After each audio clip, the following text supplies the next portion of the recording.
Projeto Vida Harmônica apresenta o audiolivro As Coisas que Você Só Vê Quando Desacelera, de Raimin Sunim. Capítulo 2. Atenção Plena. Seja amigo das suas emoções. Desde que me tornei ativo nas redes sociais, as pessoas sempre me enviam mensagens para pedir conselhos. O que mais querem saber é como lidar com as emoções negativas, como a raiva, o ódio ou a inveja. A boa notícia é que quem levanta essa questão já tem meio caminho andado. O simples fato de perguntar indica que há consciência suficiente para notar o estado negativo da própria mente, o que não é algo fácil de se fazer. A maioria das pessoas está completamente envolvida com as suas emoções e tem uma autoconsciência limitada. Quem faz esse questionamento percebeu o que acontecia em sua mente no momento em que era arrebatado por um turbilhão de emoções negativas, parou por um instante e me mandou a mensagem. Quando as pessoas percebem uma emoção negativa nascendo, seu primeiro impulso é controlá-la, de forma a não se sentirem sufocadas nem ameaçadas por ela. Querem se livrar da sensação na mesma hora ou fugir dela, e quase nunca pensam que o assunto merece uma compreensão mais profunda. É provável que essa seja a razão pela qual se usam expressões como gerenciamento da raiva ou superação do ódio, em vez de seja amigo das suas emoções. É difícil controlar depressa uma emoção negativa. Quanto mais tentamos, mais forte ela se torna e vem à tona. Mesmo que sejamos capazes de controlá-la, podemos acabar apenas reprimindo-a só para que seja extravasada no futuro. Imagine que uma emoção negativa intensa é como um monte de sedimentos num aquário. Para que os resíduos se acumulem no fundo e você tenha uma visão clara dos peixes, a pior coisa que você pode fazer é submergir as mãos na água turva e tentar empurrar a sujeira para baixo. Se fizer isso, quanto mais tentar empurrá-la, mais ela vai se espalhar. Da mesma forma, ao tentar controlar uma emoção negativa, você até pode tentar empurrá-la para baixo, mas infelizmente, quanto mais o fizer, mais ela virá à tona. Então, o que devemos fazer? Como podemos entender melhor nossas emoções negativas e tentar solucioná-las em vez de reprimi-las? A resposta é bem simples. Tudo o que precisamos é separar a energia crua dessas emoções dos rótulos linguísticos que as acompanham, como raiva ou ódio, e testemunhar calmamente até que a energia se transforme em outra coisa. O importante aqui é não se apegar a palavras como raiva, ódio ou inveja. Em vez disso, observar a energia crua por trás delas. Apesar de ser algo sutil, a energia se modifica com frequência, enquanto os rótulos permanecem estáticos. Se você retirar o rótulo e entrar em contato com a energia crua, logo vai perceber que a emoção negativa é algo temporário, que muda sem que você precise se esforçar para isso. Portanto, como um espelho que só reflete o que está diante de si, sem julgamentos nem identificação com a imagem, apenas reflita a emoção negativa. Digamos, a raiva, e a observe sem se deixar abalar. Você vai ver que a raiva lentamente se transforma, revelando uma camada mais profunda da emoção ou desaparecendo sozinha. Se outra camada de emoção se revelar, faça com ela o mesmo que fez com a raiva. Para tentar entender alguma coisa, costuma ser mais eficaz deixar de lado suas ideias preconcebidas sobre o assunto e observá-lo em silêncio, de modo que o objeto examinado possa revelar o que deve ser compreendido. Em vez de mergulhar nas águas escuras da sua emoção, tentando controlá-la, você deve apenas observá-la e deixar que se sedimente e se transforme por si só. Como dizia o mestre espiritual Jiddu Krishnamurti, atenção pura, sem julgamento, é a forma mais elevada não só de inteligência humana, como também do amor. Observe de maneira atenta e amorosa a energia em constante mudança à medida que ela se desdobra no espaço da sua mente. Alguém deve estar se perguntando: o que há de tão legal em apenas observar? Isso não é evitar a realidade? Muito pelo contrário. Você não a estará evitando. Na verdade, estará encarando a realidade. Em vez de se deixar tomar pela emoção sem qualquer autoconsciência, você vai se questionar e sentir o que há ali. E à medida que fizer isso, se dará conta de que a emoção negativa não é uma realidade fixa. Ela vem à tona e se recolhe no espaço da sua consciência, independentemente da sua vontade. Depois de despertar para essa verdade, você não vai mais se deixar abalar pelas emoções negativas e será capaz de vê-las como uma nuvem passageira, em vez de se identificar com elas como se fossem parte do seu ser. Não lute contra as emoções negativas, observe-as e seja amigo delas. Continuidade do capítulo 2. Pequenas sugestões para reflexão. Se você quer vingança porque está sofrendo, tudo o que consegue ver é o próprio sofrimento. Mas se você se acalmar e olhar mais fundo, vai perceber que a pessoa que magoou também está sofrendo. Nos aposentos do coração, temos 2 inquilinos morando lado a lado, Adolf Hitler e Madre Teresa. Quando somos dominados pela insegurança e pelo medo, sentimos as maquinações interiores de Hitler. Quando estamos em contato com o amor e os vínculos, ouvimos a voz delicada de Madre Teresa. Perdemos interesse em filmes e séries de TV, em que os mocinhos são sempre bons e os vilões sempre maus. Isso não corresponde à realidade. Ninguém é sempre bom ou mau. É impossível encontrar uma pessoa que tenha sido, seja ou venha a ser apenas criticada ou apenas elogiada. O Dhammapada.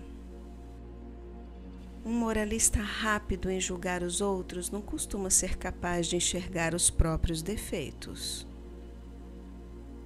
Quando uma pessoa critica outra, você pode pensar que foi merecido, mas se olhar mais de perto, verá que o crítico está reclamando porque não conseguiu o que queria. Não seja tão facilmente influenciável. Quando você ataca alguém com frequência, é porque está com medo. Um amigo começa a falar mal de alguém de quem você não gosta e você concorda com sinceridade.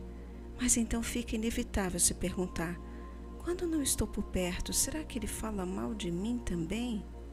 A fofoca pode ser catártica no momento, mas viaja rápido e pode sair pela culatra. A razão pela qual você me considera puro e compassivo é o fato de você mesmo ser puro e compassivo. Quando pessoas que não o conhecem muito bem o admiram, é porque estão vendo uma ilusão projetada, não seu eu verdadeiro. Por outro lado, quando pessoas que o conhecem bem o respeitam, provavelmente é porque você merece. Algumas pessoas perguntam se engolir o orgulho é admitir a derrota. Eu não acho que seja. Humildade é um sinal de força interior e sabedoria. Quando você engole o orgulho, uma comunicação genuína se torna possível. Dessa forma, podemos finalmente escutar o outro e resolver nossos problemas. Quando alguém lhe disser não, não reaja de forma emocional nem perca o controle. Um não pode lhe surpreender e abrir um mundo de possibilidades. Um não pode inesperadamente guiar você a pessoas boas. Se começar a tentar lutar contra o imutável não, você vai sofrer no processo e perder outras oportunidades. Seu chefe lhe pede para resolver algo que não tem nada a ver com seu trabalho. Em vez de se irritar, apenas obedeça e deixe para lá. Não transforme algo trivial numa grande fonte de sofrimento, desperdiçando tempo e energia pensando incessantemente no assunto. Se eu tivesse que resumir a vida da maioria das pessoas em poucas palavras, eu diria: resistência interminável em relação ao que se é. Ao resistir, estamos em constante movimento tentando nos ajustar e mesmo assim continuamos infelizes em relação ao que somos. Se eu tivesse que resumir a vida de uma pessoa iluminada em poucas palavras, diria: completa aceitação do que se é. Ao aceitarmos aquilo que somos, nossa mente fica relaxada e serena, enquanto o mundo se transforma depressa ao nosso redor. Não tente controlar as pessoas à sua volta. Você nem sequer consegue controlar a própria mente. O que o faz pensar que pode controlar os outros? Coisas de que eu gostava quando era jovem, mas não gosto mais hoje em dia.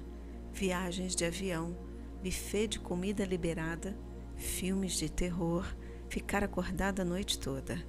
Coisas de que gosto só agora que estou mais velho.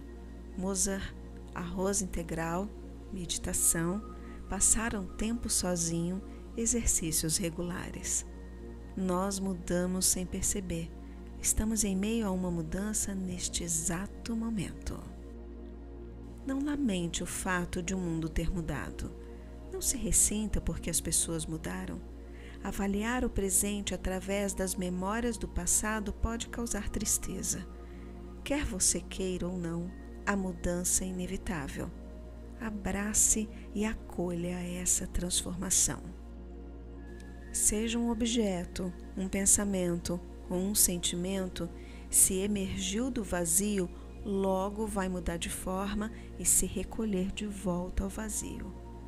Buscadores da verdade eterna devem olhar para além de sua natureza impermanente e tomar consciência daquele que percebe a impermanência. O monge mais venerável por outros monges não é aquele que parece mais santo, prega melhor, administra o maior templo, prediz o futuro com maior precisão, tem a capacidade de curar doenças. É aquele que ensina através das próprias ações. Ele não possui aura de arrogância e sacrifica primeiro a si mesmo pela comunidade. A espiritualidade deve ser praticada não apenas nos momentos de solidão, mas também entre as pessoas. Abra-se para os que estão à sua volta e sinta-se conectado a eles. Esse é o verdadeiro desafio da prática espiritual. Se sua busca pela iluminação é sincera, você pode aprender com uma criança ou mesmo com a pessoa que xingou você na rua. O mundo inteiro se torna seu mestre. A pessoa que o guia em direção ao despertar espiritual não é aquela que o elogia ou é legal com você. A sua espiritualidade se aprofunda por causa daqueles que o insultam e dificultam a sua vida. Esses são seus mestres espirituais disfarçados. Como saber se uma pessoa de fato atingiu a iluminação? Faça-lhe muitos elogios e muitas críticas. Caso ela se mostre suscetível a qualquer um dos dois, isso significa que esqueceu a natureza iluminada dela. Nossas emoções são cheias de caprichos, como o clima de Londres. Num minuto alguém nos critica e ficamos ofendidos e furiosos. No minuto seguinte alguém nos elogia e nos sentimos orgulhosos e importantes. A menos que reconheçamos o ponto imutável abaixo da superfície de nossas emoções impermanentes, nos sentiremos reféns dos caprichos delas. Alguém com uma prática espiritual avançada tem a seguinte atitude: numa comunidade numerosa, vive como se estivesse só. Cuida dos próprios assuntos sem se meter nos dos outros. Quando está só, age como se estivesse em meio a uma comunidade numerosa. Segue a própria disciplina sem desviar para a preguiça. Uma boa mestra espiritual é capaz de esperar que os alunos amadureçam. Ela não sente necessidade de aumentar nem de provar a própria iluminação. Não impõe seus ensinamentos nem pede que os alunos sigam somente ela. Deixa que eles sejam quem são para poderem crescer sozinhos. Quando uma conversa profunda e honesta nos faz sentir conectados a alguém, ficamos muito felizes. É possível ter a mesma conexão profunda com nós mesmos quando aceitamos por completo quem somos e nos damos conta de nossa natureza iluminada. Essa também é uma fonte de felicidade e liberdade incomparáveis.